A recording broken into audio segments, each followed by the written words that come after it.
الله وحده والصلاة والسلام على من لا نبي بعده أما بعد فأعوذ بالله من الشيطان الرجيم بسم الله الرحمن الرحيم يا أيها الذين آمنوا أطيعوا الله وأطيعوا الرسول وأولي الأمر منكم صدق الله العظيم میرے معزز و مکرم اساتذہ اعظام اور میرے علمی ہمسفر ساتھیوں، یہ بات روز روشن کی طرح آیا ہے کہ اسلام اور مسلمانوں کو جتنا نقصان مسلمانوں نے پہنچایا اتنا غیروں نے بھی نہیں پہنچایا۔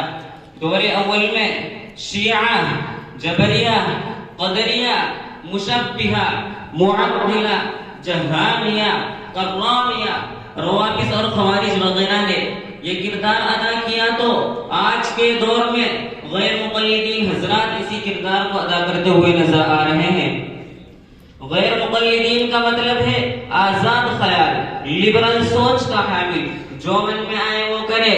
ان کے یہاں صحابی، تابعی، تبع تابعین کی کسی بھی بات کا کوئی اعتبار نہیں۔ جس مسئلے پر ان کا کام حل ہو جائے وہی ان کا مسلک اور مذہب ہے۔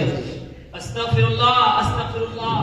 ارے مولوی صاحب، میں کیا کہوں آپ کو، میں جودھ پور سے چل کر صرف پوکرن اسی لیے آیا تھا کہ میں نے سنا دور سے ایک بہت بڑے مولوی صاحب آ رہے ہیں، لیکن مجھے افسوس ہے کہ میں نے تو ایک غلط آدمی کے لیے سفر کیا۔ ارے جناب، صبر کرو، دھیرج رکھو، کیا مسئلہ ہے آپ کا؟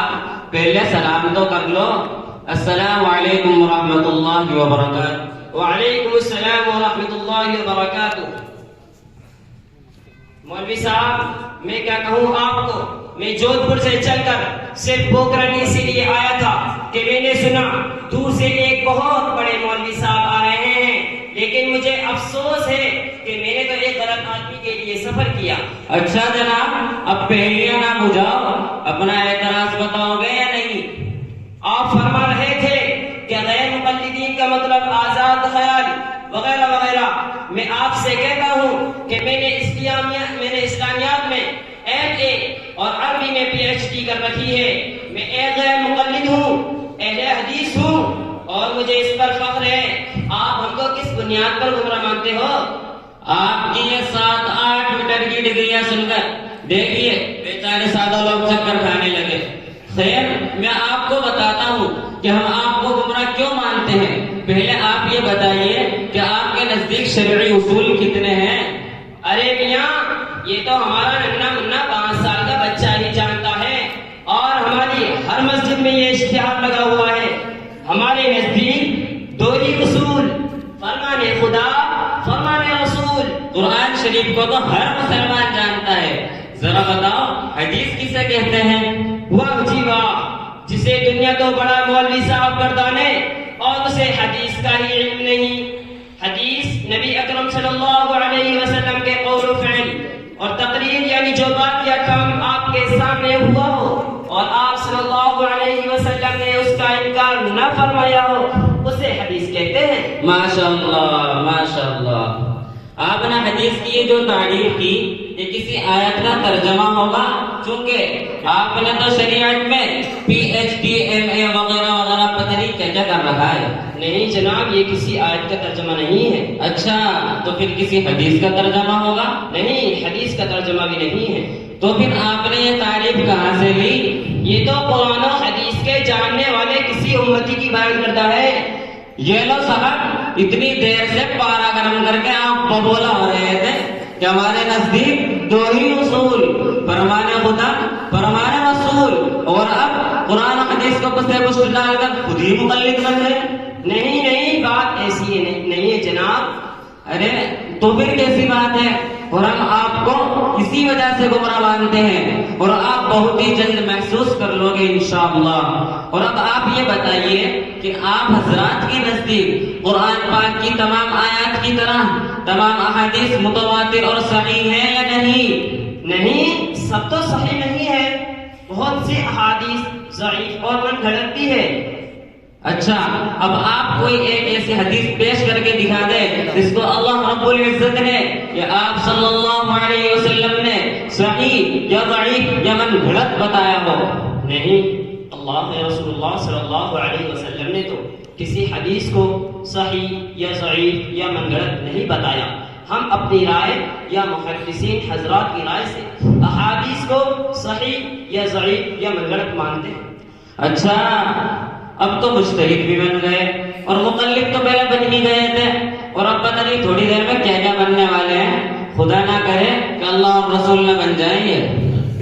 ارے وہ کیا کہہ رہا تھا میں؟ ارے جناب کیا ہوا؟ کیوں خاموش کھڑے ہو؟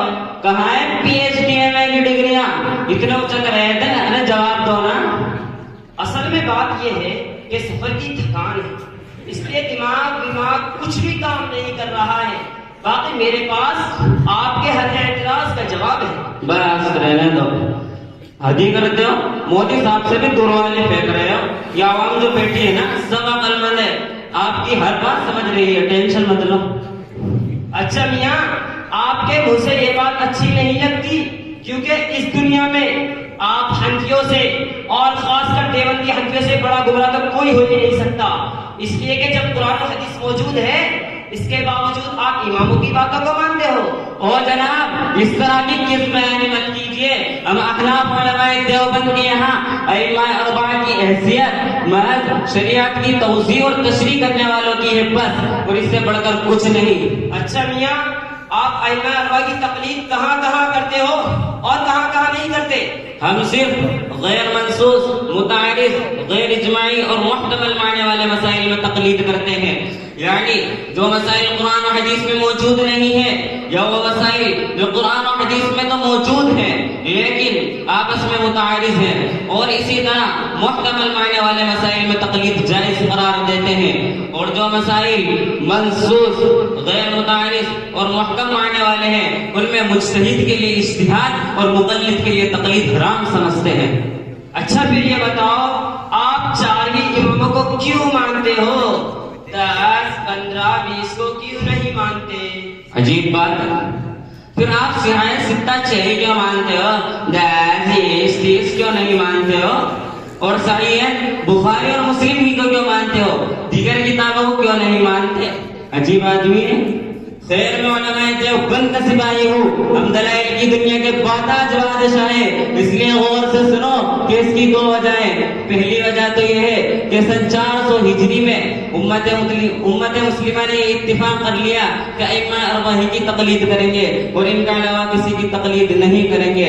اور دوسری وجہ یہ ہے کہ ان 4 حضرات کا مذہب مکمل مدون ہوا، یعنی کتاب الطہارت سے لے کر کے کتاب المیراث تک کے تمام مسائل ان 4 حضرات کے موجود ہیں. اور جب 4 حضرات کے موجود ہیں تو 10، 20، 30 کہاں سے لائیں؟